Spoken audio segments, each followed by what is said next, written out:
Something in the water on Cape Cod is rewriting the rules of biology, and it's leaving swimmers in tears.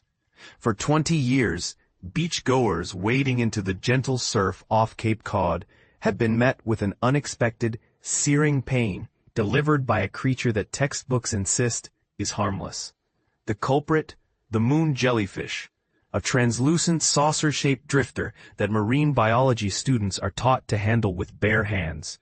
Yet here, and seemingly only here, these harmless jellies have turned into stinging machines. Nicole Corbett, director and president of the Papaneset Water Stewardship Alliance, has watched the phenomenon unfold like a slow-motion thriller. We used to scoop them up in buckets for kids to admire, she says.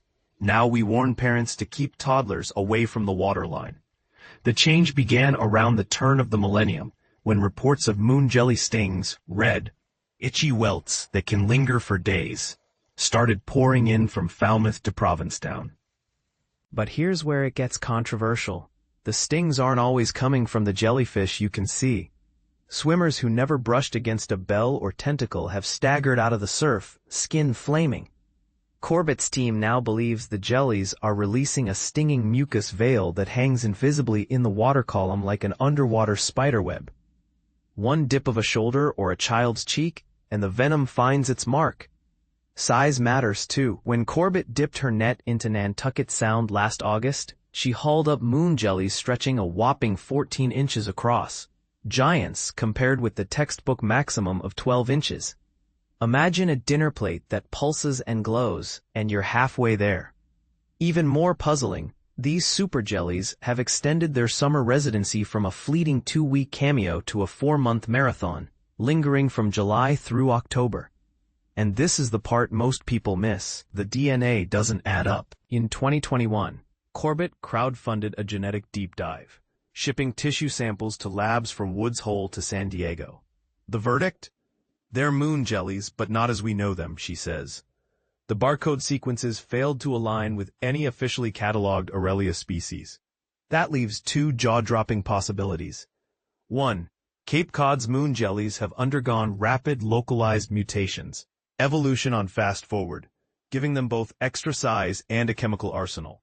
2. We're looking at an entirely undocumented lineage that drifted in from some distant corner of the Atlantic and quietly set up shop.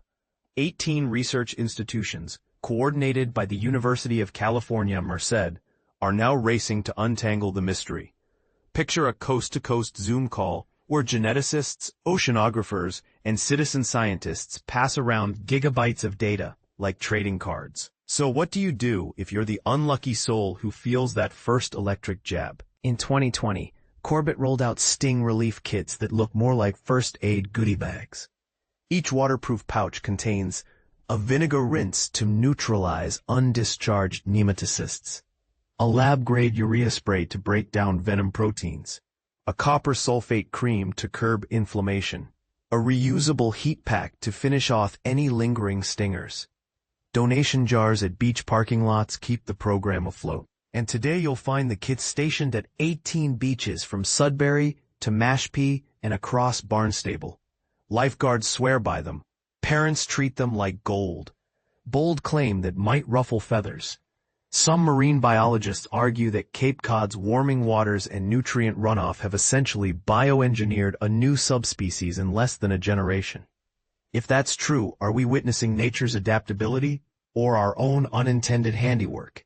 Now it's your turn. Have you felt the burn of a Cape Cod moon jelly? Do you buy the mutation theory, or do you think an uncharted current delivered these mystery drifters to our shores? Drop your story or your skepticism in the comments. Let's see whose theory holds water.